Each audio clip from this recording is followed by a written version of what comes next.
தூரத்தில் வெற்றி இல்லை, அதை விட்டு விடும் எண்ணமும் எனக்கில்லை. எட்டி விடும் தூரத்தில் வெற்றி இல்லை, அதை விட்டு விடும் எண்ணமும் எனக்கில்லை. தொழிலைகள் துணி போல தொங்கினாலும் எல்லாமே ஏமாற்றமாய் முடிந்தாலும், தொழிலைகள் துணி போல தொங்கினாலும் எல்லாமே ஏமாற்றமாய் முடிந்தாலும், என்னோடு இருப்பவன் பெரியவன், அதை என் வாழ்வில் அற்புதமாய் செய்திடுவார். என்னோடு இருப்பவன் பெரியவன், அவர் என் வாழ்வில் அற்புதங்கள் செய்திடுவார். எட்டி விடும் தூரத்தில் வெற்றி இல்லை, அதை விட்டு விடும் எண்ணமும் அம்மே. எட்டி விடும் தூரத்தில் அதை விட்டு விடும் எண்ணமும் மலை கொண்ட துன்பங்களும் சூழ்ந்து நின்றாலும், மனிதரை அன்று கூட அகன்று போனாலும், மலை கொண்ட துன்பங்களும் சூழ்ந்து நின்றாலும், மனிதரை அன்று கூட அகன்று போனாலும், அவர் அன்பு மட்டும் இல்லை என்று அற்புதமாய் நடத்துவேன். அவர் அன்பு மட்டும் இல்லை என்று அழைத்து பேசுவேன். அவர் அன்பு மட்டும் இல்லை என்று அற்புதமாய் நடத்துவேன். அவர் அன்பு மட்டும் இல்லை என்று அழைத்து பேசுவேன். எட்டி விடும் தூரத்தில் அதை விட்டு விடும் எண்ணமும், எட்டி விடும் தூரத்தில் வெற்றி இல்லை, அதை விட்டு விடும் எண்ணமும். அவர் மட்டும் இல்லை என்றால் மண்ணாக போயிருப்பேன்.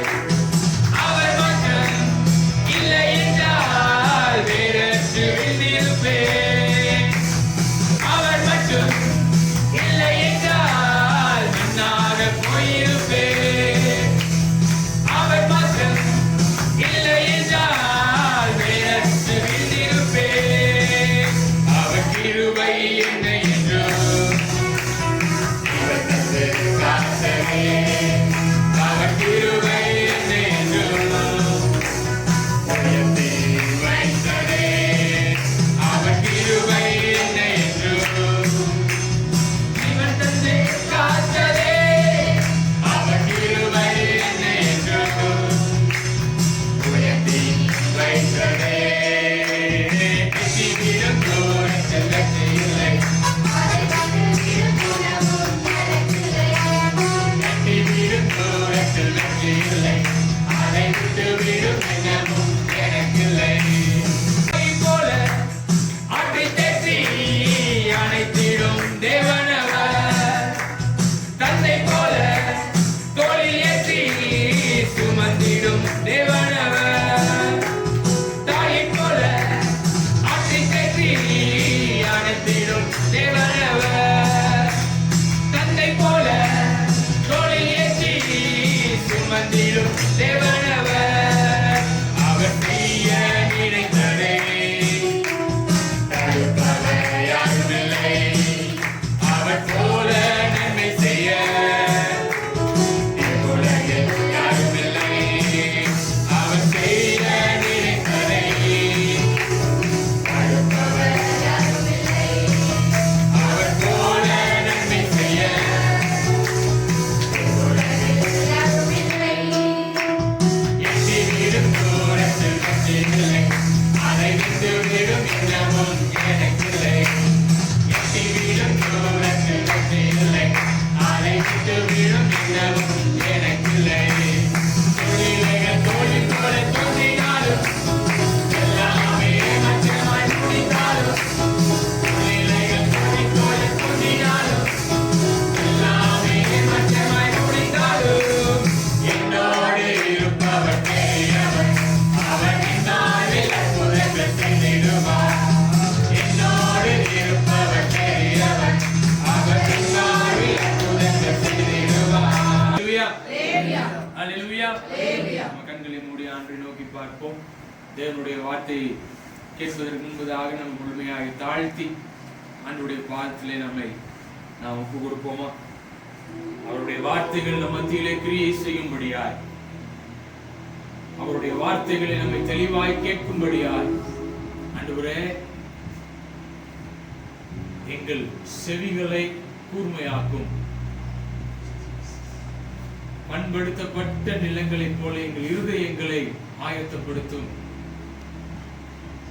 ஆண்டவரே, விழுக போகிற விதைகள் 30, 60, 100 எங்கள் வாழ்க்கையிலே பலனாக மாற எங்களை நாங்கள் ஒப்பு கொடுக்கிறோம். ஆண்டவரே, எங்களை அர்ப்பணிக்கிறோம். அப்பா,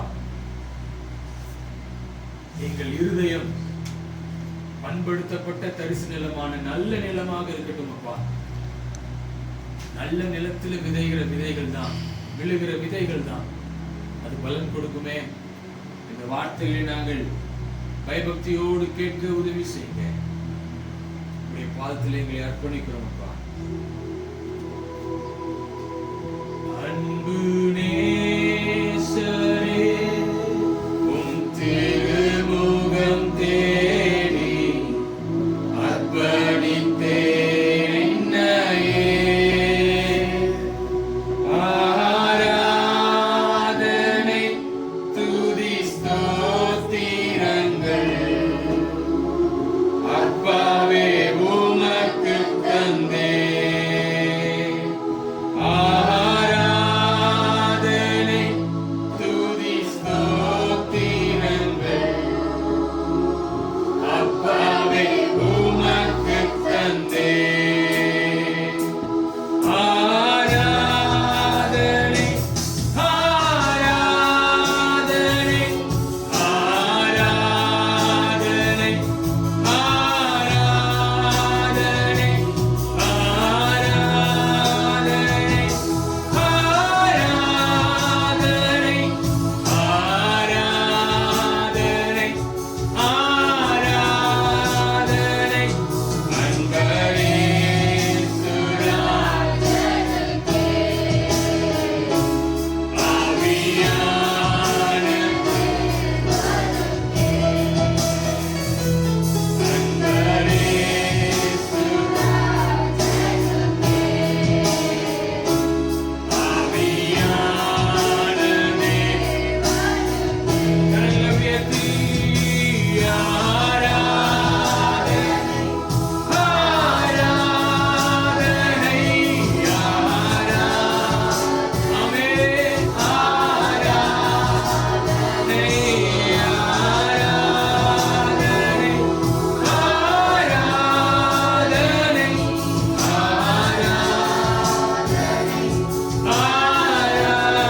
ஆராதனை, அன்பரே சுராஜனுக்கே, ஆவியானவரே அன்பரே சுராஜனுக்கே,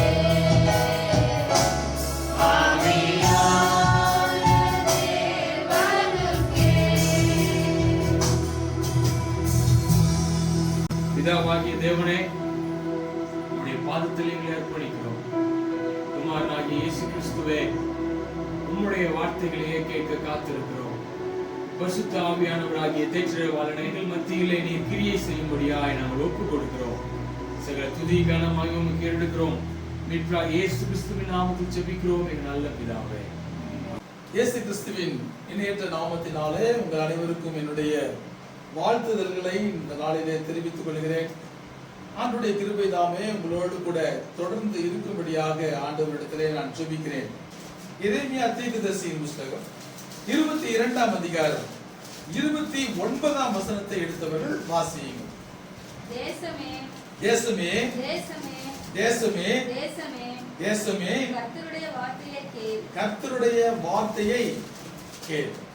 இன்றைய நாளிலே உங்களோடு கூட பகிர்ந்து கொள்ள விரும்பும்படியாய் நான் எடுத்துக்கொண்ட வேத வசனம் என்னவென்று சொன்னால், தேசமே, தேசமே, கர்த்தருடைய வார்த்தையை கேள். கர்த்தருடைய வார்த்தையை நாம் எப்படி கேட்க வேண்டும் என்பதுதான் இன்றைக்கு நான் உங்களோடு கூட பகிர்ந்து கொள்ள விரும்பும்படியான தேவ செய்தியாகும். ஆகவே ஆண்டவருடைய வார்த்தையை கேட்பதற்கு உங்களை நீங்கள் ஆயத்தப்படுத்திக் கொள்ளுங்கள். இன்றைய செய்தியினுடைய தலைப்பு How to hear the word of God. ஆண்டவருடைய வார்த்தையை நாம் எப்படி கேட்பது? இந்த உலகத்திலே அநேக மனிதனுடைய வார்த்தைகளை நாம் ஒவ்வொரு நாளும் காலையில எழுந்தது முதல் மாலை வரைக்கும் நாம் கேட்கிறோம். மனிதனுடைய வார்த்தைகள் நம்மை சில வேளைகளிலே சந்தோஷப்படுத்தும். மனிதனுடைய வார்த்தைகள் சில சமயங்களிலே நம்மை சங்கடப்படுத்தும். மனிதனுடைய வார்த்தைகள் சில சமயங்களிலே நம்மை கோபப்படுத்தும். பல சமயங்களிலே மனிதனுடைய வார்த்தைகள் நம்மை காயப்படுத்திவிடும். சில சமயங்களிலே மனிதனுடைய வார்த்தைகள் நம்மை சோர்ந்து போக செய்துவிடும். ஆனால் ஆண்டவருடைய வார்த்தைகளும் வேதாகமத்திலிருந்து நம்மை நோக்கி வருகிறது. பழைய ஏற்பாட்டிலும் சரி, புதிய ஏற்பாட்டிலும் சரி, ஆண்டவருடைய வார்த்தைகள் உங்களை தேடி வருகின்றன. அந்த வார்த்தைகளுக்கும் மனிதர்கள் பேசுகிற வார்த்தைகளுக்கும் என்ன வித்தியாசம் என்று சொல்லி நீங்கள் கூர்ந்து கவனித்தால், மனிதர்களுடைய வார்த்தைகள் கொடுக்காத ஒரு சந்தோஷத்தை, மனிதனுடைய வார்த்தைகள் கொடுக்காத ஒரு சமாதானத்தை, மனிதனுடைய வார்த்தைகள் கொடுக்காத ஒரு நிம்மதியை ஆண்டவருடைய வார்த்தைகள் நமக்கு கொடுக்கின்றன. இன்னைக்கு தேவனுடைய வார்த்தைகள் எப்படியெல்லாம் நம்மை தேடி வருகின்றன என்று சொல்லி நீங்கள் பார்த்தால், உங்களுடைய கரங்களிலே நீங்கள் வைத்திருக்கிற பரிசுத்த வேதாகமத்தை எடுத்து பார்த்தால், அநேக தேவனுடைய வார்த்தைகளை நீங்கள் வாசிக்கும் போது நீங்கள் அதை அறிந்து கொள்கிறீர்கள். இரண்டாவது, ஆவிக்குரிய பத்திரிகைகள் உங்கள் வீட்டுக்கு அநேக பத்திரிகைகள் வருகின்றன. நாங்கள் வெளியிடுகிற ஜெபதூது பத்திரிகையிலும் தேவனுடைய வார்த்தைகளைத்தான் சுமந்து கொண்டு அது உங்கள் வீடுகளை வந்து அடைகிறது. இந்த புஸ்தகங்கள் மூலமாய் உங்களுக்கு ஆண்டவருடைய வார்த்தைகள் வருகிறது, அதை நீங்கள் வாசிக்கிறீர்கள். அநேக ஊழியக்காரர்கள் மூலமாய் இன்னைக்கு தேவனுடைய வார்த்தைகள் உங்களை தேடி வருகிறது. வீட்டில் நீங்க டிவியை ஆன் பண்ணும் போது நிறைய சேனல் மூலமாய் நீங்கள் ஆண்டவருடைய வார்த்தைகளை நீங்கள் கேட்கிறீர்கள். ஒரு சிலருக்கு டிராக்ஸ் கொடுக்கப்படுகின்றன. அந்த டிராக்ஸ் மூலமாய் இன்றைக்கு அநேக தேவனுடைய வார்த்தைகள் உலகமெங்கும் சென்று கொண்டிருக்கின்றன. அப்படியானால் பல விதங்களிலே உங்களை தேடி வருகிற ஆண்டவருடைய வார்த்தைகளை நாம் எப்படி கேட்கிறோம், அதை எப்படி நாம் ஆராய்ந்து பார்க்கிறோம், அந்த வார்த்தைகள் நமக்கு எப்படி பிரயோஜனமாக இருக்கிறது என்பதை நாம் உணர்ந்து கொண்டால் அந்த வார்த்தைகளை குறித்து ஒரு பயம் நமக்கு வரும். அந்த வார்த்தைகளை குறித்து நமக்கு ஒரு தெளிவு பெறும். ஆகவே இன்றைய நாளிலே ஆண்டவருடைய வார்த்தைகளை நாம் எப்படி கேட்க வேண்டும் என்பதை நாம் தியானிக்க போகிறோம். முதலாவது காரியம், ஆண்டவருடைய வார்த்தைகளை நாம் மிகவும் கவனமாய் கேட்க வேண்டும். Hear the word of God with full of concentration. இதனால் என்ன அர்த்தம்? ஆண்டவருடைய வார்த்தைகளை நாம் மிகவும் கவனமாய் கேட்க வேண்டும். நீதிமொழிகள் 4ஆம் அதிகாரம் 4ஆம் வசனத்தை எடுத்தவர்கள் வாசியுங்கள். நீதிமொழிகள் 4ஆம் அதிகாரம் 4ஆம் வசனத்தை எடுத்தவர்கள் வாசியுங்கள். அவர் எனக்கு போதித்து சொன்னதாவது, உன் இருதயம் என் வார்த்தைகளை காத்துக் கொள்ள கடவுது. இருதயம் என் வார்த்தைகளை காத்துக் கொள்ள கடவுது. என் கட்டளைகளை கைக்கொள். அப்பொழுது பிழைப்பாய். என்னுடைய வார்த்தைகள் உன்னை தேடி வரும்போது அதை கவனமாய் நீ கேட்டு உன் இருதயத்திலே வைத்துக்கொள், காத்துக்கொள். அப்பொழுதுதான் இந்த உலகத்திலே நீ பிழைக்க முடியும் என்று சொல்லி வேத வசனத்திலே நாம் வாசிக்கிறோம். நீதிமொழிகள் 7ஆம் அதிகாரம் 1ஆம் வசனம் 2ஆம் வசனத்தை எடுத்தவர்கள் வாசியுங்கள். என் மகனே, நீ என் வார்த்தைகளை காத்து என் கட்டளைகளை உன்னிடத்தில் பத்திரப்படுத்து. ஆண்டவருடைய வார்த்தைகள் உன்னை தேடி வரும்போது அதை கவனமாய் நீ கேட்டு உன்னிடத்திலே காத்துக்கொண்டு அதை உன் இருதயத்திலே எப்படி வைத்துக் கொள்ள வேண்டுமா? பத்திரப்படுத்தி வைத்துக் கொள்ள வேண்டுமா? ஆமென். அல்லேலூயா. அல்லேலூயா. ஆண்டவருடைய வார்த்தைகள் உன்னை தேடி வரும்போது அதை கவனமாய் நீ கேட்டு உனக்குள்ளே நீ அதை பத்திரப்படுத்தி வைத்துக் கொள்ள வேண்டும் என்று சொல்லி வேத வசனம் சொல்கிறது. பிரசங்கியின் புஸ்தகம் 12ஆம் அதிகாரம் 8ஆம் வசனம் 9ஆம் வசனத்தை எடுத்தவர்கள் வாசியுங்களேன். பிரசங்கி 12ஆம் அதிகாரம் 8ஆம் வசனம் 9ஆம் வசனம். மாயை எல்லாம் மாயை என்று பிரசங்கி சொல்லுகிறான். மேலும் பிரசங்கி ஞானவானாய் இருந்தபடியால் அவன் ஜனத்துக்கு அறிவை போதித்து கவனமாய் கேட்டு ஆராய்ந்து அநேக நீதிமொழிகளை சேர்த்து எழுதினான். ஆண்டவருடைய வார்த்தை உங்களை தேடி வரும்போது அதை நீங்கள் கவனமாய் கேட்க. கவனமாய் கேட்டு அதை உங்களுடைய இருதயத்திலே நீங்கள் அதை பத்திரப்படுத்திக் கொள்ள வேண்டும் என்று சொல்லி வேத வசனம் சொல்லுகிறது. இந்த ரகசியத்தை மிக நன்றாய் அறிந்திருந்த மரியாள் ஆண்டவர் அவருடைய வீட்டுக்கு போன போது ஆண்டவர் பேசுகிற எல்லா வார்த்தைகளையும் ஆண்டவருடைய பாதத்திலேயே உட்கார்ந்து கவனமாய் கேட்டார். அவள் கவனத்தை எதிலும் அவள் சிந்தரிக்கவில்லை. ஆண்டவர் சொல்லுகிற வார்த்தைகள் எல்லாம் அவள் கேட்டு தனக்குள்ளே அவள் பத்திரப்படுத்தி வைத்துக் கொண்டார். ஏனென்று சொன்னால் இன்றைக்கு உலகத்திலே ஆண்டவருடைய வார்த்தை தான் முக்கியமானது என்று சொல்லி அவள் உணர்ந்து ஆண்டவருடைய பாதத்தருகிலே உட்கார்ந்து கர்த்தருடைய வார்த்தைகளை கேட்டாள் என்று சொல்லி லூக்கா எழுதிய சுவிசேஷத்திலே நாம் வாசிக்கிறோம். அப்படியானால் அந்த மரியாளை போல மிகுந்த கவனமாய் ஆண்டவருடைய வார்த்தைகள் உன்னை தேடி வரும்போது நீங்கள் கேட்க வேண்டும். டிவியில நீங்க கேட்கலாம், ஊழியக்காரர்கள் மூலமாய் கேட்கலாம். எப்பொழுது நீங்கள் ஆண்டவருடைய வார்த்தைகள் காதுகளில் விழுந்தாலும் யாரோ ஒருவர் பேசுகிறார், எப்படியோ பேசுகிறார் என்று சொல்லி நம்முடைய கவனத்தை சிதறடிக்கும் வண்ணமாய் வேற எங்கேயோ வேலைகளை செய்து கொண்டாலும் நம்ம செய்திகளை கேட்கக்கூடாது. நீங்கள் கேட்கிற தேவனுடைய வார்த்தைகள் எந்த ரூபத்தில் எந்த மனிதனிடமிருந்து வந்தாலும் அதை கவனமாய் கேட்டு இருதயத்தில் என்ன பண்ணுங்க, பத்திரப்படுத்தி வைத்துக் கொள்ளுங்கள். ஆமென். அல்லேலூயா. ஏன் சொன்னா நீங்க பத்திரப்படுத்திக் கொள்கிற வார்த்தைகள் உங்களுக்கு ஜீவனை கொடுக்கிறது. அல்லேலூயா. அல்லேலூயா. இரண்டாவது காரியம், கர்த்தருடைய வார்த்தையை நாம் எப்படி கேட்க வேண்டுமா? Hear the word of God is full of happiness. இதுனா என்ன அர்த்தம்? கர்த்தருடைய வார்த்தைகளை நீங்கள் சந்தோஷமாய் கேட்கணும். ஆமென். ஆமென். அல்லேலூயா. அல்லேலூயா. ஆண்டவருடைய வார்த்தைகளை நீங்க கேட்கும்போது சந்தோஷமாய் கேட்க வேண்டும் என்று சொல்லி வேதவசனம் சொல்லுகிறது. எரேமியா தீர்க்கதரிசியின் புத்தகம் 15ஆம் அதிகாரம் 16ஆம் வசனத்தை எடுத்து வாசியுங்கள். உம்முடைய வார்த்தைகள் கிடைத்த உடனே அவைகளை உட்கொண்டு உம்முடைய வார்த்தைகள் எனக்கு சந்தோஷமும் என் இருதயத்துக்கு மகிழ்ச்சியுமாய் இருந்ததுன்னு சொல்லி எரேமியா தீர்க்கதரிசி சொல்றான். அப்படின்னு சொன்னா ஆண்டவருடைய வார்த்தைகளை நீங்க கேட்கும் போது எப்படி கேட்கணும்? சந்தோஷமா கேட்கணும். எப்படி கேட்கணும்? சந்தோஷமா மகிழ்ச்சியா கேட்கணும். சில இடங்கள்ல நான் பிரசங்கம் பண்ணும்போது பார்த்திருக்கிறேன். நம்ம பிரசங்கம் பண்ணிட்டு இருக்கிற போது கீழே உட்கார்ந்து இருக்கிறவங்க முகத்தை பார்த்தா புதன மாதிரி வச்சுட்டு இருப்பாங்க, முகத்தை உம்முன்னு வச்சுட்டு இருப்பாங்க. நீ எப்ப நீ பிரசங்கத்தை முடிப்ப அப்படிங்கிற மாதிரி எல்லாருடைய உருன்னு பார்த்துட்டு இருப்பாங்க. ஆனால் ஒரு உண்மையான தேவனுடைய மனுஷன் ஆண்டுடைய சத்தியங்களை சொல்லும் போது, ஆண்டுடைய வார்த்தைகளை கேட்கும் போது அந்த வார்த்தைகள் உங்களை சந்தோஷப்படுத்த வேண்டும். அந்த வார்த்தைகளை கேட்டு நீங்க சந்தோஷமாய் இருக்க வேண்டும். ஆமென். அல்லேலூயா.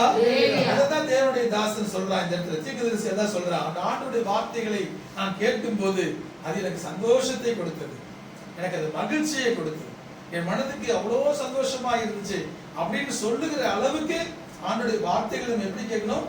சந்தோஷமாய் சிரித்த முகத்தோடு கூட கேட்கணும். அல்லேலூயா. அப்படியே சோகமா ஆண்டவருடைய வார்த்தைகளை கேட்க கூடாது. ஒரு உதாரணத்தை பார்த்தீங்கன்னா, ஆண்டவர் வந்துட்டே இருக்கிறாரு, நிறைய பேர் ஆண்டவர் கூட வந்துட்டே இருக்கிறாங்க. அந்த ஆண்டவர் வந்துட்டு இருக்கிறார் அப்படிங்கிற செய்தியை கேட்ட உடனே சகேயுங்கிற ஆளுக்கு எப்படியாவது அவரை போய் பார்க்கணும் அப்படின்னு சொல்லிட்டு ஒரு ஆசை வந்துருச்சு. என்ன வந்துருச்சு? அவர் எப்படியாவது போய் பார்க்கணும்னு ஆசை வந்துருச்சு.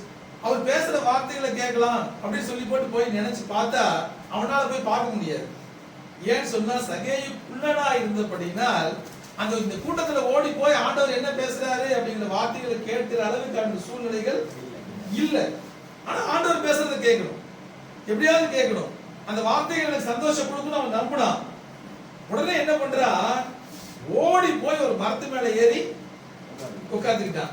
இப்ப ஹைட்ல உட்கார்ந்துக்கிட்டான். ஆண்டவர் வராரு. ஆண்டவர் நேரா வந்து சகேயு கிட்ட என்ன பண்றாரு? பேசுனாரா? சகேயு கிட்ட பேசுனார். ஆண்டவர் பேசுற வார்த்தைகள் வந்து சகேயுக்கு அப்படி சந்தோஷத்தை கொடுத்துருச்சு.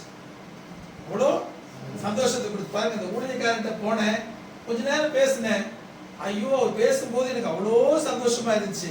அவர் நல்ல நல்ல பைபிள்ல இருக்கிற நல்ல நல்ல வசனங்களை கொடுத்து அதை என்னை ஆறுதல் படுத்தி என்னை தைரியப்படுத்தி அவர்கிட்ட பேசுறதுக்கு அப்புறம் எனக்கு மனசு ஆறுதலா இருந்துச்சு அப்படின்னு நம்ம கிட்ட பேசுறவங்க சொல்லணும். உங்ககிட்ட பேசுற ஆளுகள்லாம் ஒரு 5 நிமிஷம் பேசுனாங்க அவர்கிட்ட, ஐயோ கடவுளே, அவர் என்னைய ஒரு வழி பண்ணி போட்டு போயிட்டாரு அப்படின்னு சொல்ற மாதிரி இருக்காது நம்ம வார்த்தை. ஆண்டோடைய வார்த்தைகள், மனுஷனுடைய வார்த்தைகள் தான் அப்படி இருக்கும். ஆனா ஆண்டோடைய வார்த்தைகள் சகேயுவை பார்த்து பேசின உடனே சகேயுக்கு ரொம்ப சந்தோஷமா இருந்ததுனால, இப்ப தம்பி வா, நான் இன்னைக்கு உங்க வீட்டுல தங்கணும் அப்படின்னு சொன்ன உடனே அவன் சந்தோஷமாய் அவரை அழைத்து கொண்டு போனான் அப்படின்னு சொல்லி வசனத்தை வாசிக்கிறோம். ஆமென், அல்லேலூயா. ஆண்டோடைய வார்த்தைகள் சந்தோஷத்தை கொடுத்ததினால்தான் சகேயு ஆண்டவரை சந்தோஷமாய் வீட்டுக்கு அழைத்து கொண்டு போனான் என்று சொல்லி வேதத்திலே வாசிக்கிறோம். ஆமென், அல்லேலூயா, அல்லேலூயா. சங்கீதம் ஏசாயா தீர்க்கதரிசியின் புத்தகம் 51ஆம் அதிகாரம் 3ஆம் வசனத்தை எடுத்து வாசிங்க.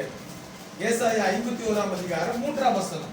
கர்த்தர் சீயோனுக்கு ஆறுதல் செய்வார். கர்த்தர் சீயோனுக்கு ஆறுதல் செய்வார். அவர் அதன் பாழான ஸ்தலங்களை எல்லாம், அதனுடைய பாழான ஸ்தலங்களை எல்லாம் தேறுதல் அடைய செய்து அதன் மனாந்தரத்தில் ஏதேனை போலவும் அதன் அவாந்தர வெளியை கர்த்தரின் தோட்டத்தை போல ஆக்குவார். சந்தோஷமும் மகிழ்ச்சியும் துதியும் கீத சத்தமும் அதில் உண்டாயிருக்கும். என்ன அர்த்தம்? ஆண்டுடைய வார்த்தைகள் உங்களுக்கு ஒரு நாள் துக்கத்தை கொடுக்காது. ஆண்டுடைய வார்த்தைகள் உங்களை வேதனைப்படுத்தாது. ஆண்டுடைய வார்த்தைகள் உங்களுக்கு என்னதை கொடுக்குமா? சந்தோஷத்தை கொடுக்கும். சந்தோஷத்தை கொடுக்கிற வார்த்தைகள் கேட்ட உடனே உங்க வீடே எப்படி ஆயிருமா? ஏதேன் தோட்டத்தை போல ஆயிருமா? எப்படி ஆயிருமா? ஏதேன் தோட்டத்தை போல ஆயிருமா? ஆண்டவர் உலாவுகிற ஏதேன் தோட்டத்தை போல ஆகும் அப்படின்னு சொன்னா அந்த வீடு சந்தோஷமுள்ள ஒரு வீடாயிருக்கும். ஆண்டவர் ஒரு வீட்டுக்குள்ள இருக்கிறார் அப்படிங்கறத அந்த வீட்டுக்குள்ள போய் அந்த வீட்டுல இருக்கிற ஒவ்வொருத்தருடைய முகத்தை பார்த்தாவே கண்டுபிடிச்சிடலாம். வீட்டுக்குள்ள போய் உள்ள நுழைஞ்ச உடனே அவங்க எல்லாரும் சந்தோஷமா வாங்க ஐயா, வாங்க பிரதர், அவங்க வீட்டுக்கு வரவங்கள சந்தோஷமா இருக்கிறாங்க, வாங்க வாங்க எங்க வீட்டுக்கு வாங்க அப்படின்னு சொல்லி கூப்பிடுவாங்க. அவங்களே சந்தோஷம் இல்லாம இருக்கிறாங்க அப்படின்னு சொன்னா என்ன அர்த்தம்? அவங்க ஆண்டுடைய வார்த்தைகளை காலையில எந்திரிச்சு பைபிள படிக்காதவங்க அர்த்தம். காலையில எழுப்பி பைபிள படிச்சவங்க ஒரு சந்தோஷத்தை பெற்றுக் கொள்வார். ஆண்டுடைய வசனம் உங்களை தேடி வரும்போது நீங்க சந்தோஷமா அதை உள்ளத்துல ஏற்றுக்கொள்ளும். சந்தோஷமா ஏற்றுக்கொள்ளிட்டீங்கன்னா உங்க தலையிலிருந்து கால் வரைக்கும் உங்க சரீரம் முழுவதும் சந்தோஷமாய் மாறிடும். நீங்களே சந்தோஷமா இருந்தீங்கன்னா உங்க வீட்டுக்குள்ள வரவங்களே நீங்க சந்தோஷமாய் வரவேற்பீர்கள். உங்கள்கிட்ட பேசுறவங்களும் சந்தோஷமாய் பேசுவாங்க. ஆமென், அல்லேலூயா.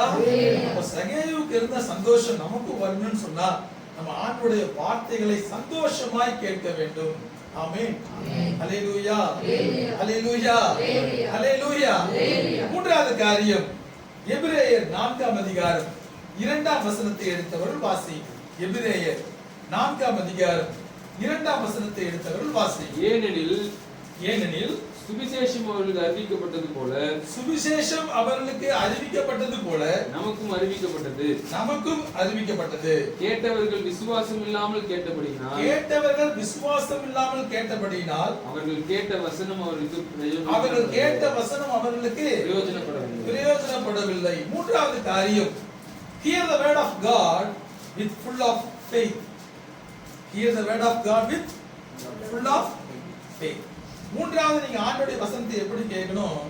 விசுவாசத்தோடு கூட கேட்கணும். ஆமென், அல்லேலூயா.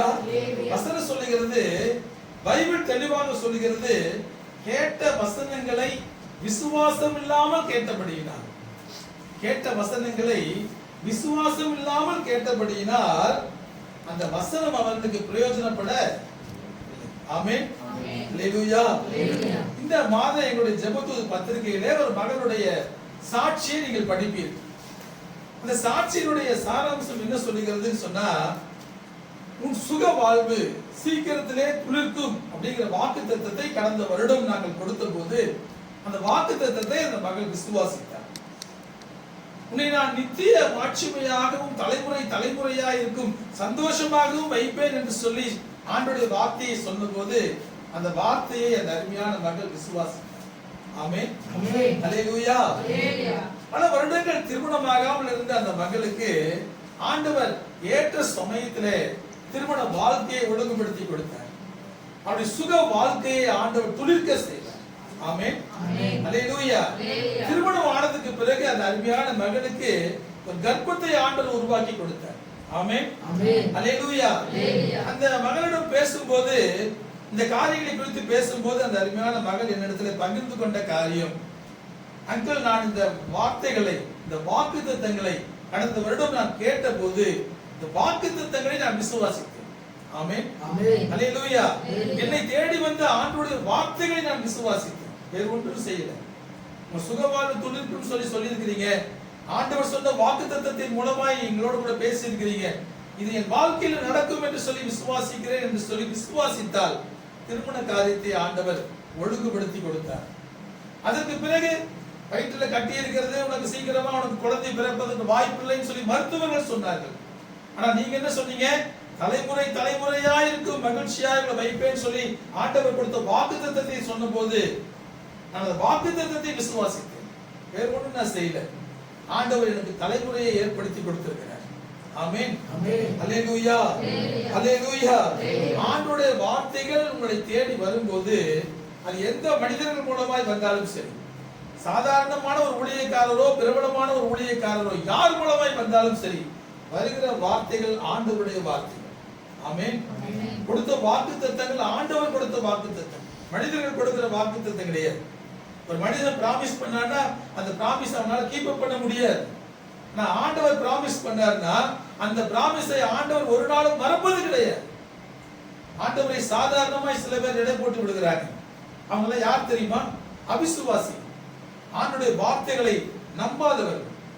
ஆண்டவருடைய வார்த்தைகளை நம்புகிறவர்கள், ஆண்டவருடைய வார்த்தைக்கு பயப்படுகிறவர்கள், ஆண்டவருடைய வார்த்தையை விசுவாசிக்கிறவர்கள் இந்த பூமியிலே அந்த வார்த்தைகளுக்கு ஏற்ற நன்மையை பெற்றுக் கொள்வார். ஆமென். அல்லேலூயா. அல்லேலூயா. அல்லேலூயா. அல்லேலூயா. வேதத்திலே இதுக்கு பல ஆதாரங்களை நீங்கள் எடுத்து பாருங்கள். பைபிள் எடுத்து நீங்கள் வாசித்து பார்த்தா பல ஆதாரங்களை நீங்கள் பார்த்தால் ஆண்டவருடைய வார்த்தைகளை யாரெல்லாம் விசுவாசித்தார்களோ அவர்களுக்கு தான் ஆண்டவர் நன்மையை கொடுத்திருக்கிறார். அப்ப ஆண்டவருடைய வார்த்தையை நீங்க கேட்கும் போதே அந்த வார்த்தைகள் மீது 100% நம்பிக்கை உங்களுக்கு வந்து விட வேண்டும். ஆபிரகாம்ங்கிற மனிதனுக்கு வயதாயிடுச்சு, அவனுடைய விருத்தாப்பிய வயதை அவன் அடைந்து விட்டான். இனி அவனுக்கு குழந்தை பிறப்பதற்கு வாய்ப்பே கிடையாது. ஆனா ஆண்டவருடைய வார்த்தை அவனை தேடி வருகிறது. என்ன தெரியுமா தேடி வருது? எப்பா மேல அண்ணாந்து பார் அப்படின்னு ஆண்டவர் சொல்றாரு. மேல அண்ணாந்து பார் அப்படிங்கிறாரு. அண்ணாந்து பாக்குறான். பார்த்தா வானம் பூரா நட்சத்திரங்கள், ஏகப்பட்ட நட்சத்திரங்கள்.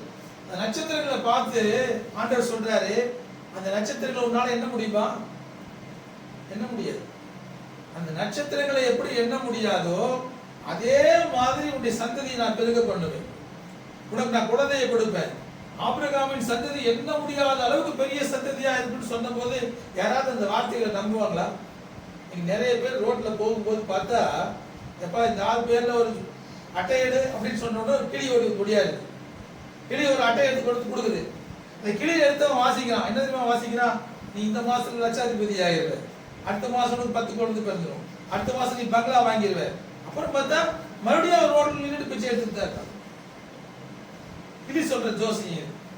நிறைய பேர் இந்த ஜோசியத்தையும் ஜாதகத்தையும் நம்பிட்டு இப்படிதான் ஏமாந்து போயிருக்கிறாங்க. நம்ம ஆண்டவர் ஜோசியக்காரர் கிடையாது, நம்ம ஆண்டவர் கிளி கிடையாது. நம்முடைய ஆண்டவர் சரியாய் சரியான சமயத்துல செய்கிறவர். இதை ஆபிரகாம் விசுவாசித்தார். ஆமென். அல்லேலூயா. அல்லேலூயா.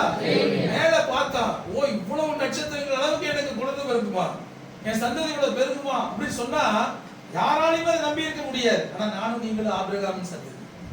ஆமென். ஆமென். அல்லேலூயா. அல்லேலூயா. ஆண்டவருடைய வார்த்தைகளை நாம் விசுவாசிக்கிறோம். ஒரு கல்யாணத்துக்கு போயிருந்தேன் சமீபத்துல, ஒரு பிரபல ஊழியக்காரருடைய கல்யாணத்துக்கு போயிருந்தேன். அந்த கல்யாணத்தினுடைய முடிவுல என்ன பண்ணியிருந்தாங்கன்னா, அங்க நல்ல பெரிய பெரிய குலோப் ஜாமுன் கொடுத்துட்டு இருந்தாங்க. நல்ல பெரிய பெரிய குலோப் ஜாமுன் கொடுத்துட்டு இருந்தாங்க.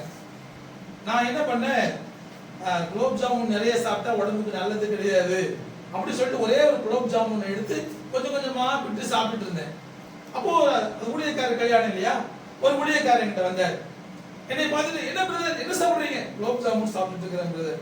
என்ன ஒண்ணுதான் சாப்பிட்டு இருக்கிறீங்க? ஆமா ஒண்ணுதான் சாப்பிட்டு இருக்கிறேன். நான் பாருங்க 5 சாப்பிட்டேன், நீங்களும் ஒரு 5 சாப்பிடுங்க. பிரதர் வேண்டாம் பிரதர், சுகர் ஏறிடும், நிறைய சாப்பிடக்கூடாது அப்படின்னு சொன்னோன்னு அவர் சொன்னாரு, ஆண்டவர் மேல விசுவாசம் வச்சு சாப்பிடுங்க பிரதர் அப்படின்னு. ஆண்டவர் மேல விசுவாசம் வச்சு சாப்பிடுங்க பிரதர். ஆண்டவர் மேல விசுவாசம் எனக்கு இருக்குது. என்ன தெரியுமா? அவர் என்னை பாதுகாப்பார், எனக்கு ஜீவன் கொடுப்பார், எல்லாம் கொடுப்பார். கரெக்ட். அதுக்காக தவறான வார்த்தைகள் மேல தவறான விசுவாசத்தை நம்ம வைக்க கூடாது. ஆமென். அல்லேலூயா. ஆண்டவருடைய வார்த்தைகள் மீது உண்மையான விசுவாசம் வைத்திருக்கிறவங்க தவறான காரியங்களையும் ஆண்டவர் நமக்கு செய்வார் விசுவாசிக்க கூடாது. அது ரொம்ப தவறான ஒரு காரியம். சங்கீதங்களின் புஸ்தகம் 106ஆம் சங்கீதம் 12ஆம் வசனம், 13ஆம் வசனம், 14ஆம் வசனத்தை நீங்கள் எடுத்து வாசித்து பாருங்களேன். சங்கீதம் 106 12, 13, 14. அப்பொழுது அவர்கள் அவருடைய வார்த்தைகளை விசுவாசித்து அவருடைய துதியை பாடினார்கள். ஆனாலும் சீக்கிரமாய் அவருடைய கிரியைகளை மறந்தார்கள். நிறைய பேர் விசுவாசத்தோடு தேவனுடைய செய்தியை கேட்கிறாங்க. கேட்டுட்டு வீட்டுக்கு போனதுக்கு அப்புறம் உலக பிரகாரமாய் நடக்கிற சில காரியங்களை பார்க்கும்போது ஆண்டவர் மேல இருக்கிற விசுவாசத்தை விட்டு விடுகிறார். அதான் மிகவும் மோசமான ஒரு காரியம். ஆண்டவர் மீது வைத்திருக்கிற விசுவாசத்தை நாம் ஒரு நாளும் விடக்கூடாது. ஆண்டவருடைய வார்த்தைகள் மீது வைத்திருக்கிற விசுவாசத்தை நாம் ஒரு நாளும் விடக்கூடாது. 100க்கு அதிபதியினுடைய விசுவாசத்தை குறித்து வேதாகமத்தை நாம் வாசிக்கும் போது அவன் சொல்றான், ஒரே ஒரு வார்த்தை சொல்லுங்க ஆண்டவரே, என் வேலைக்காரன் சொஸ்தமாகும். ஒரே ஒரு வார்த்தை சொல்லுங்க. அந்த அளவுக்கு ஆண்டவர் மேல அவன் விசுவாசம் வைத்திருந்தான். அப்படின்னு சொன்னா நீங்க ஆண்டவருடைய வார்த்தைகளை யார் மூலமா கேட்டாலும் சரி, ஆண்டவருடைய வார்த்தைகளை, வாக்குத்தத்தங்களை விசுவாசத்தோடு கூட கேளுங்க. ஆமென். இந்த நிலைமையை ஆண்டவர் மாற்றுவார். இப்ப இருக்கிற சூழ்நிலையை ஆண்டவர் மாற்றுவார். இதுவரைக்கும் நடக்காத காரியங்களை அவர் நடத்தி கொடுப்பார். என் வாழ்க்கையில தேவனால கூடாத காரியம் ஒன்றுமே கிடையாது. அவர் என் வாழ்க்கையில பெரிய காரியங்களை செய்வார் என்று சொல்லி விசுவாசி. ஆமென். அல்லேலூயா. நீ விசுவாசித்த ஒவ்வொன்றும் உன் வாழ்க்கையில நடக்கிறது நீ பார்க்கலாம். ஏனென்று சொன்னால் உன்னை பார்த்து பேசுகிற ஆண்டவருடைய வார்த்தைகள் சர்வ வல்லமையுள்ள வார்த்தை. ஆமென். அல்லேலூயா. அல்லேலூயா. நான்காவது காரியத்தை உங்கள் மத்தியில் நான் சொல்ல விரும்புகிறேன். ஆதியாகமம் 26ஆம் அதிகாரம் 4ஆம் வசனம். ஆதியாகமம் 26ஆம் அதிகாரம் 4ஆம் வசனத்தை எடுத்தவர்கள் வாசிங்க. ஆதியாகமம் 26:4. ஆபிரகாம் என் சொல்லுக்கு கீழ்ப்படிந்து என் விதிகளையும் என் கற்பனைகளையும் என் நியமங்களையும் என் பிரமாணங்களையும் கைக்கொண்டபடியினால். போதும். வசனம் சொல்லுகிறது, நம்ம இங்க தியானிக்கிறது நான்காவது point. Hear the word of God with full of obedience. அப்படி சொன்ன என்ன அர்த்தம்? ஆண்டவருடைய வார்த்தைகளை நீங்க எப்படி கேட்கணுமா, ஒரு கீழ்ப்படிதலோடு கூட கேட்கணும். எப்படி கேட்கணும்? வசனம் சொல்லுகிறது ஆபிரகாமை குறித்து, ஆண்டவர் ஆபிரகாமை பார்த்து என்னென்னலாம் சொன்னாரோ, சொன்ன வார்த்தைகள் எல்லாவற்றுக்கும், எல்லா வார்த்தைகளுக்கும் அவர் உடனடியாய் கீழ்ப்படிந்தார். ஆமென். அல்லேலூயா. அல்லேலூயா. அல்லேலூயா. ஆண்டவருடைய வார்த்தைகளுக்கு கீழ்ப்படிய வேண்டும். நீங்க ஆண்டவருடைய வார்த்தைகள் உங்களை தேடி வரும்போது ஆண்டவருடைய வார்த்தைகளுக்கு நீங்க கீழ்ப்படியும். ஆண்டவருடைய வார்த்தைகளுக்கு இயற்கை கீழ்ப்படிந்தது. முந்தளிக்கிற கடல், வேகமாய் வீசுகிற சூறாவளி காற்று, இதெல்லாம் ஆண்டவர் இயற்கையை பார்த்து இறையாதே நீ அமைதலா இரு என்று சொன்னபோது அந்த வார்த்தைகளுக்கு இயற்கை கீழ்ப்படிந்தது ஐயா. ஆனா இன்னைக்கு மனிதன் கீழ்ப்படிய மறுக்கிறார். ஆண்டவருடைய வார்த்தைகளுக்கு கீழ்ப்படிவதற்கு இன்னைக்கு மனம் இல்லை. ஆண்டவருடைய வார்த்தைகளுக்கு கீழ்ப்படிஞ்சிட்டா சினிமா பார்க்க முடியாது. ஆண்டவருடைய வார்த்தைகளுக்கு கீழ்ப்படிஞ்சிட்டா சீரியல் பார்க்க முடியாது. ஆண்டவருடைய வார்த்தைகளுக்கு கீழ்ப்படிகிறது இல்லையே. ஆண்டவருடைய வார்த்தைக்கு கீழ்ப்படியாததுனாலதான் இன்னைக்கு இந்த தேசம் எல்லா விதமான இக்கட்டிலும் சிக்கி இருக்கிறது. தேசமே தேசமே கர்த்தருடைய வார்த்தையை கேள் என்று சொல்லி இன்றைய நாளில் நான் உங்களோடு கூட இந்த செய்தியை பகிர்ந்து கொள்வதனுடைய முக்கியமான நோக்கம் என்ன தெரியுமா? இன்னைக்கு தேசம் ஆண்டவருடைய வார்த்தைகளை அசட்டை பண்ணி விட்டது. 2-3 நாளைக்கு முன்னாடி நீங்க பார்த்திருப்பீங்க, ஒரு லேப் டெக்னீஷியன் ஒரு 7 வயது சிறுமியை கற்பழித்திருக்கிறார். கடந்த 2-3 மாதங்களாக நீங்க பேப்பர்ல படிச்சிருப்பீங்க. சிறு குழந்தைகள், பெண் குழந்தைகள், சிறு பெண் குழந்தைகள் கற்பழிக்கப்பட்டு எரிக்கப்பட்டிருக்கிறார். எவ்வளவு கொடுமையான ஒரு விஷயம். நம்முடைய பெண் பிள்ளைகளை பாதுகாக்க வேண்டிய மிக முக்கியமான ஒரு காலகட்டத்தில் நாம் இருக்கிறோம். யாரை நம்பியும் நம்ம பிள்ளைகளை அனுப்ப முடியாது. உலகம் ஆண்டவருடைய வார்த்தைகளை கேட்கவில்லை. ஆண்டவருடைய வார்த்தைகளை அசட்டை செய்து விட்டனர். ஆண்டவருடைய வார்த்தைகளுக்கு விரோதமாய் துணிகரமான பாவங்களை செய்கிறார்கள். காரணம் என்ன தெரியுமா? ஆண்டவருடைய வார்த்தை உன்னை தேடி வந்தபோது, ஆண்டவருடைய வார்த்தை உன்னை தேடி வந்தபோது அந்த வார்த்தைகளுக்கு நீ கீழ்ப்படியல. ஆண்டவருடைய வார்த்தைக்கு கீழ்ப்படியாதவர்கள் யாரா இருந்தாலும் சரி, அவர் வீடுகளுக்குள்ளே சாபம் வரும் என்று சொல்லி வேதவசனம் சொல்லுகிறது. கீழ்ப்படிந்தவர்களுக்கு தான் ஆசீர்வாதம் கிடைக்கும். ஆண்டவருடைய வார்த்தைகளுக்கு கீழ்ப்படிந்தவர்களுக்கு தான் ஆசீர்வாதம் கிடைக்கும். ஆண்டவர் சொல்ற வார்த்தைகளை கேட்கும் போது நீ என்ன பிரசங்கம் பண்ணார் போதகன்னு சொல்லி கேட்டா பெரும்பாலானவருக்கு தெரியறது. எங்க போயிட்டு வந்தீங்க? சர்ச்சுக்கு போயிட்டு வந்தோம். நீங்க என்ன பிரசங்கம் கேட்டீங்க? தெரியாது. என்ன பண்ணிட்டு இருந்தீங்க? அமெரிக்க ஜனாதிபதியை பத்தி யோசிச்சுட்டு இருந்தேன், அவங்கள பத்தி யோசிச்சுட்டு இருந்தேன், இவங்கள பத்தி யோசிச்சுட்டு இருந்தேன். எங்கேயோ மனதை செலுத்திட்டு கேட்கிறது. ஆண்டவருடைய வார்த்தைகளுக்கு உண்மையாய் கீழ்ப்படுகிற குணம் இல்லாமல் போனது அதனால்தான். ஆண்டவருடைய வார்த்தைகளுக்கு கீழ்ப்படுகிற பிள்ளைகளை ஆண்டவர் ஆசீர்வதிக்கிறார். யாக்கோபு 4ஆம் அதிகாரம் 7ஆம் வசனத்தை எடுத்தவங்க வாசிங்க. யாக்கோபு 4ஆம் அதிகாரம் 7ஆம் வசனத்தை எடுத்தவர்கள் வாசிங்க. ஆகையால் தேவனுக்கு கீழ்ப்படிந்திருங்கள், தேவனுக்கு கீழ்ப்படிந்திருங்கள், பிசாசுக்கு எதிர்த்து நில்லுங்கள், பிசாசுக்கு எதிர்த்து நில்லுங்கள். ஆண்டவருடைய வார்த்தைகள் உங்களை தேடி வந்து உங்களுக்கு என்ன சொல்லுகிறது தெரியுமா? ஆண்டவருடைய வார்த்தைக்கு கீழ்ப்படிஞ்சு பிசாசுக்கு நீ என்ன பண்ணு? எதிர்த்து நில். ஆண்டவருக்கு கீழ்ப்படியறது இல்ல, ஆனா பிசாசோடு கூட கூட்டணி போட்டுக்க. ஆண்டவரோடு கூட எதிர்த்து நிற்க, ஆண்டவரோட வார்த்தைகளுக்கு கீழ்ப்படியாம பிசாசோடு கூட கூட்டணி சேர்த்துக்கொண்டு பிசாசோடு கூட சந்தோஷமா இருக்கிறது எவ்வளவு ஒரு மோசமான காரியம். யோசிச்சு பாருங்க. வசனம் சொல்லுகிறது, நீ ஆண்டவருக்கு கீழ்ப்படிந்து ஆண்டவருடைய வார்த்தைகளுக்கு கீழ்ப்படிந்து பிசாசுக்கு எதிர்த்து நில். பிசாசுக்கு எதிர்த்து நில். ஆண்டவருடைய வார்த்தைக்கு கீழ்ப்படிந்து வந்த ஒரு சில மனிதர்களால் தான் இன்றைக்கு நீங்களும் நானும் ஆண்டவரை ஆராதித்துக் கொண்டிருக்கிறோம். ஆமென். அல்லேலூயா. நீ கிளம்பி இந்தியாவுக்கு போ. இந்தியாவுல போய் என்னை குறித்து அறிவித்து இந்திய மக்களுக்கு சுவிசேஷத்தை சொல்லுன்னு சொன்னபோது வந்த வெளிநாட்டு மிஷனரிகளால் நாம் இன்னைக்கு ஆண்டவருடைய சத்தியத்தை கேட்க முடிந்தது. இந்த பரிசுத்த வேதாகமும் நம்ம கையில கிடைத்தது. இல்லைன்னா அந்த வார்த்தைகளுடைய முழு நன்மையை நாம் பெற்றுக்கொண்டிருக்கவே முடியாது. பெற்றுக்கொண்டிருக்கவே முடியாது. மதர் தெரசா வந்தாங்க, ஆண்டவருடைய வார்த்தை கீழ்ப்படிஞ்சாங்க, இந்தியாவில் தன் தாழ்மையை கற்றுக் கொடுத்துட்டு போனாங்க. ஸ்டெயின் வந்தாரு, சீப்போட வச்சு கொடுத்துனாங்க. ஆனா அவர் எதுக்கு வந்தாரு அப்படி சொல்லி பார்த்தால் ஆண்டவருடைய வார்த்தைகளை ஒரிசாவில் சொல்லுவதற்காக வந்தார். ஆமென். அல்லேலூயா. அந்த வெளிநாட்டு மிஷனரிகளால் ஆண்டவருடைய வார்த்தைகளை இங்க சொல்லும் போது அவங்களுக்கு இருந்த சூழ்நிலைகள் என்ன தெரியுமா? இங்க நல்ல ஒரு ஆரோக்கியமான சூழல் கிடையாது, சுத்தமான தண்ணீர் கிடையாது, சுத்தமான இடம் கிடையாது, சுகாதாரமற்ற சூழ்நிலை இந்தியாவில் காணப்பட்டது. ஆனாலும் ஆண்டவருடைய வார்த்தைக்கு கீழ்ப்படிந்து வந்து ஆண்டவருடைய வார்த்தைகளை போதித்ததினால் இன்றைக்கு நாம் ஆண்டவரை சொந்த இரட்சகராக ஏற்றுக்கொண்டிருக்கிறோம். ஆமென். அல்லேலூயா. ஆண்டவருடைய வார்த்தைகள் உங்களை தேடி வரும்போது அந்த வார்த்தைகளுக்கு நீங்கள் கீழ்ப்படியுங்கள். ஆமென். அல்லேலூயா. ஆண்டவருடைய வார்த்தைக்கு கீழ்ப்படிய வேண்டும் என்பதை உங்களுடைய பிள்ளைகளுக்கு சொல்லிக் கொடுங்க. உங்களோடு கூட பழகுகிறவர்களுக்கு சொல்லிக் கொடுங்க. ஆண்டவருடைய வார்த்தை இப்படி சொல்லி இருக்கிறது என்று சொல்லி பைபிள்ல இருக்கிற வார்த்தைகளை எடுத்து அவங்ககிட்ட சொல்லுங்க. நீங்க உங்க சொந்த வார்த்தைகளை யாரும் கேட்காட்டி பரவாயில்ல. ஆண்டவருடைய வார்த்தைகளுக்கு ஒரு மனிதன் கீழ்ப்படிய வேண்டும். ஆண்டவருடைய வார்த்தைகளுக்கு கீழ்ப்படியும் போது ஆண்டவர் மத்தியிலே பெரிய காரியங்களை செய்வார். அப்படியானால் தேசமே கர்த்தருடைய வார்த்தையை கேள். கர்த்தருடைய வார்த்தையை எப்படி கேட்பது? 4 காரியங்கள் மத்தியிலே சொல்லியிருக்கிறேன்.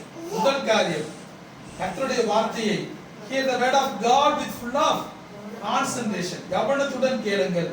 இரண்டாவது காரியம், hear the word of God with full of happiness, ஆண்டவருடைய வார்த்தையை சந்தோஷமாய் கேளுங்கள். மூன்றாவது காரியம், hear the word of God with full of faith, ஆண்டவருடைய வார்த்தையை விசுவாசத்தோடு கூட கேளுங்கள். நான்காவது காரியம், ஆண்டவருடைய வார்த்தைகளுக்கு நீங்கள் கீழ்ப்படியுங்கள்.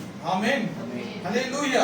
இந்த 4 காரியங்களை உங்கள் வாழ்க்கையிலே நீங்கள் பயன்படுத்தும் போது, இந்த 4 காரியங்களுக்கும் நீங்கள் உங்களை பழக்கப்படுத்திக் கொள்ளும் போது உங்களுடைய வாழ்க்கையில் ஆண்டவர் அதிசயமான காரியங்களை செய்வார். ஆமென். அல்லேலூயா. அல்லேலூயா. எல்லாரும் முழங்கால் படிக்கிறோமா? நம்ம எல்லாரும் இருக்கிற இடங்களில் முழங்கால் படிட்டு ஆண்டவரை நோக்கி பார்த்து, ஆண்டவரே, இன்றைய நாளிலே உம்முடைய வார்த்தைகளை நாங்கள் கேட்டிருக்கிறோம் அப்பா. பல சமயங்களில் அதை எப்படி கேட்பது என்று சொல்லி தெரியாமல் ஆண்டவரை நாங்கள் அசட்டையாய் நாங்கள் கேட்டிருக்கிறோம். ஆம் ஆண்டவரே, பல சமயங்களிலே நாங்கள் அந்த வார்த்தைகளை கவனம் இல்லாமல் கேட்டிருக்கிறோம். அந்த வார்த்தைகளை நாங்கள் பத்திரப்படுத்திக் கொள்ளவில்லை அப்பா. அந்த வார்த்தைகளை நாங்கள் பத்திரப்படுத்திக் கொள்ளவில்லை. ஆனால் வேதவசனம் சொல்லுகிறது, நீ ஆண்டவருடைய வார்த்தைகளை கவனமாய் கேட்டு அதை உன் இருதயமாகிய பலகையிலே எழுதி கொண்டு பத்திரப்படுத்திக் கொள் என்று சொல்லி வேதத்திலே நாங்கள் வாசிக்கிறோம். ஆண்டவரே, இனிமேலாவது இந்த வார்த்தைகளை நாங்கள் ஏனோ தானோ என்று சொல்லி கேட்காமல் பத்திரமாய் கேட்பதற்கு எங்களுக்கு நீங்க கற்றுக் கொடுக்க வேண்டுமாய் நாங்கள் ஜெபிக்கிறோம். இந்த வார்த்தைகளை நாங்கள் சந்தோஷமாய் நாங்கள் கேட்டு எங்கள் இருதயத்திலே ஏற்றுக்கொண்டு எங்கள் வாழ்க்கையில் நாங்கள் சந்தோஷமாய் இருப்பதற்கு நீர் எங்களுக்கு உதவி செய்ய வேண்டுமாய் நாங்கள் ஜெபிக்கிறோம். ஆண்டவரே, உதவி செய்ய வேண்டுமாய் ஜெபிக்கிறோம்.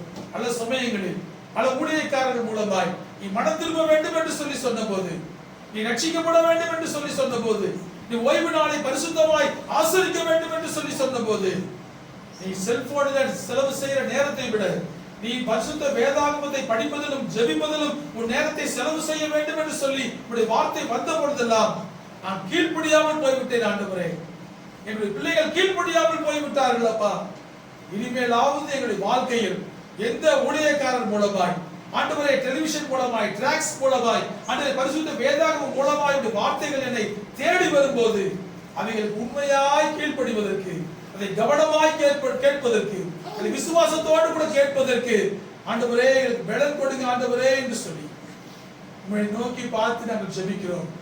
நீ ஜெபிக்கிற ஒவ்வொரு பிள்ளைகளையும் ஆசீர்வதிங்க. நீ ஜெபிக்கிற ஒவ்வொரு பிள்ளைகளையும் ஆசீர்வதிங்க ஆண்டவரே. எங்களை முழுமையாய் உமக்கு முன்பாக தாழ்த்துகிறோம். அப்பா, எங்களை முழுமையாய் உமக்கு முன்பாக தாழ்த்துகிறோம். நீர் எங்கள் மத்தியில் ஆளுகை செய்வீராக. அர்ப்பணிக்கிறோம் ஆண்டவரே, முழுமையாய் உமக்கு முன்பாக அர்ப்பணிக்கிறோம். வார்த்தைகள் எங்கள் வாழ்க்கையில கிரியை செய்வதாக முழுமையாய் தாழ்த்தி உடைய கரங்களில் ஒப்புவிக்கிறோம். இயேசு கிறிஸ்துவின் வல்லமையுள்ள நாமத்திலே ஜெபிக்கிறோம் நல்ல பிதாவே, ஆமென். நாம் எல்லாரும் சேர்ந்து கர்த்தருடைய ஜெபத்தை சொல்லுவோம். பரமண்டலங்களில் இருக்கிற எங்கள் பிதாவே, நாமம் பரிசுத்தப்படுவதாக, ராஜ்யம் வருவதாக, சித்தம் பரமண்டலத்திலே செய்யப்படுகிறது போல பூமியிலேயும் செய்யப்படுவதாக. அன்றைய ஆகாரத்தை எங்களுக்கு தாரும். எங்களுக்கு விரோதமாய் எங்களை மன்னிக்கிறது போல எங்கள் குற்றங்களை எங்களுக்கு மன்னியும். எங்கள் சோதனைகள் பிரவேசிக்க பண்ணாமல் தேவையின்றி எங்களை ரட்சித்துக் கொள்ளும். ராஜ்யமும் வல்லமையும் மகிமையும் என்றென்றைக்கும் உம்முடையவைகளே. ஆமென். நாத்துமாவே கர்த்தரை ஸ்தோத்திரி, முழுவதுமே பரிசுத்த நாமத்தை ஸ்தோத்திரி. நாத்துமாவே கர்த்தரை ஸ்தோத்திரி, கர்த்தர் செய்த சகல உபகாரங்களையும் மறவாதே. ஆமென். நம்முடைய கர்த்தராகிய இயேசு கிறிஸ்துவினுடைய கிருபையும் பிதாவாகிய தேவனுடைய அன்பும் பரிசுத்த ஆவியானவருடைய அந்யோன்ய ஐக்கியமும் நம் அனைவரோடும் கூட ஜெபத்திலே ஆராதனையில வந்து கலந்து கொண்ட ஒவ்வொரு பிள்ளைகளோடும் இப்பொழுதும் எப்பொழுதும் சதா காலமும் இருப்பதாக. ஆமென். ஜெபங்களுக்கு உம் செவி சாய்த்து அன்போடு பேசுகிறேன். எங்கள் யாவையும் தீர்க்கின்றீரே, அன்புள்ள நேசரே, எங்கள் நாடுடைய நண்பனே. ஜெபங்களுக்கு உம் செவி சாய்த்து அன்போடு என்னிடம் பேசுகிறேன். எங்கள் யாவையும் தீர்க்கின்றீரே, அன்புள்ள நேசரே, எங்கள் நாடுடைய நண்பனே. நீரே நீரே நீரே எல்லாம் நீரே, நீரே நீரே நீரே எல்லாம் நீரே. என்னை சிருஷ்டித்தவரும் நீரே, முற்றிலும் அறிந்தவரும் நீரே. என்னை சிருஷ்டித்தவரும் நீரே, முற்றிலும் அறிந்தவரும் நீரே. என் ஆராதனை நாயகனே, உம்மை தொழுதிடுவேன் என்றென்றுமே. என் அன்புள்ள நேசரே, உம்மை பணிந்திடுவேன் என்றென்றுமே. ஹல்லேலூயா, ஹல்லேலூயா, ஹல்லேலூயா, ஹல்லேலூயா, ஹல்லேலூயா. ஹல்லேலூயா. ஆண்டவருடைய கிருபை உங்களோடு கூட இருப்பதாக.